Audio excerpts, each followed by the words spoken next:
اعوذ باللہ من الشیطان اللعین الرجیم بسم اللہ الرحمن الرحیم وصلی اللہ علی محمد وآل بیتہ الطیبین الطاہرین المعصومین۔ بارگاہ سید الاوصیاء حضرت امیر المومنین صحن حضرت فاطمہ سرزمین نجف اشرف سے مومنین کرام کی خدمت میں حاضر ہیں۔ سب سے پہلے مومنین کرام کو ماہ شعبان میں ائمہ اہل بیت علیہم السلام کی ولادتوں کے لیے ہدیہ تبریک پیش کرتے ہیں۔ ماہ شعبان جس کے متعلق رسول خدا صلی اللہ علیہ وآلہ وسلم نے یہ ارشاد فرمایا، شعبان و شہری، کہ شعبان میرا مہینہ ہے، من صام یوما من شہری وجبت لہ الجنہ، جو میرے مہینے یعنی شعبان کے دنوں میں ایک دن روزہ رکھے، اللہ سبحانہ و تعالی اس پہ جنت کو واجب قرار دیتا ہے۔ جہاں ماہ شعبان کے اور بہت زیادہ اعمال ہیں، آج کی اس مصروف ترین زندگی میں بہت سارے مومنین شارٹ کٹ عمل پوچھتے ہیں کہ مولانا کوئی ایسا شارٹ کٹ عمل بتائیں کہ جو سب سے زیادہ ثواب بھی رکھتا ہو اور سب سے زیادہ اس کا اجر ہو اور افضل ترین عمل ہو۔ تو آئیے جانتے ہیں کہ ماہ شعبان کا سب سے افضل ترین عمل کیا ہے۔ وہ ماہ شعبان جس میں ایک دن روزہ رکھنا جنت کا ثواب رکھتا ہے، اللہ سبحانہ و تعالیٰ اسے جنت عطا کرتا ہے۔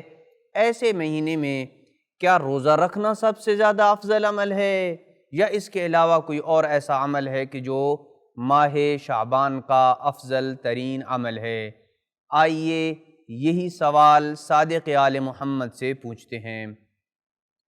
امام صادق علیہ السلام سے پوچھا گیا کہ ماہ رجب کے روزے کا کیا اجر اور ثواب ہے؟ امام علیہ السلام نے فرمایا، این انتم عن صوم شعبان، یعنی امام گویا کہہ رہے ہیں کہ کہاں شعبان کے روزے کا ثواب اور کہاں رجب کے روزے کا ثواب، کہاں ہو تم؟ کیا تمہیں وہ فضیلت نہیں معلوم کہ جو شعبان کے روزے کا اجر اور ثواب ہے؟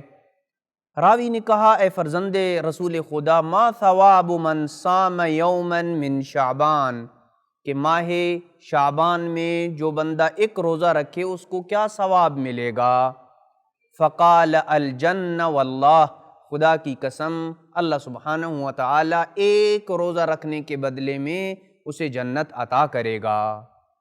فقال الراوی، راوی نے کہا، ما افضل ما یفعل فیہ، سب سے افضل ترین عمل کون سا ہے کہ جو اس ماہ شعبان میں انجام دیا جائے؟ یہی وہ سوال ہے کہ جو ہم نے مطرح کیا تھا آغاز سخن میں، اور امام صادق علیہ السلام اس کا جواب دے رہے ہیں کہ کون سا وہ ایسا عمل ہے کہ جو ماہ شعبان میں سب سے افضل ترین عمل ہے؟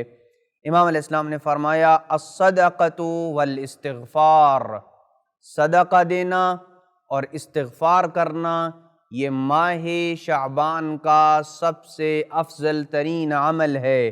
فرمایا، ومن تصدق بصدقۃ فی شعبان، کیا ثواب ہے ماہ شعبان میں صدقہ دینے کا؟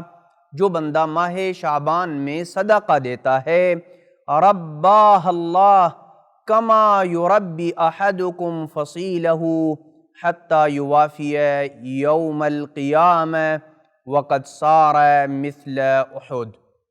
امام علیہ السلام فرماتے ہیں کہ جو بندہ ماہ شعبان میں صدقہ دے گا، اللہ سبحانہ و تعالیٰ اس صدقے کو اتنا پھیلا دے گا، اتنا وہ صدقہ قیمتی ہو جائے گا، اتنی اس کی معنویت بڑھ جائے گی، وہ اتنا پھل پھول جائے گا جیسے کہ آپ اپنی ناقہ کے بچے کی تربیت کر کے اسے بڑا کر دیتے ہیں، تو جتنا وہ بڑا ہو جاتا ہے، جتنا اس پہ آپ محنت کرتے ہیں اور وہ بڑا ہو جاتا ہے، اسی طریقے سے ماہ شعبان میں آپ کا دیا ہوا صدقہ قیامت کے دن اتنا بڑا ہو جاتا ہے کہ کہ گویا کہ وہ احد کے پہاڑ کی مانند ہو جاتا ہے۔ بس آپ کا کسی فقیر کو 10 روپے 100 روپے دینا یا اپنے گھر سے اسے کھانا کھلا دینا ماہ شعبان میں، قیامت کے دن وہ احد کے پہاڑ کی مانند آپ کو نظر آئے گا۔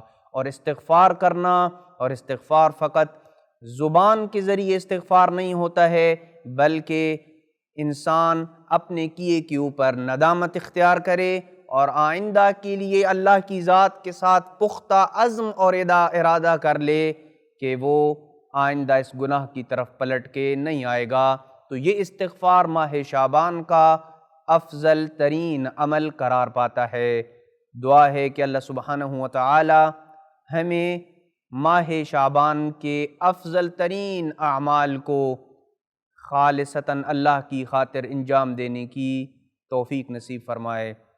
وصلی اللہ علی محمد وآل بیتہ الطیبین الطاہرین المعصومین۔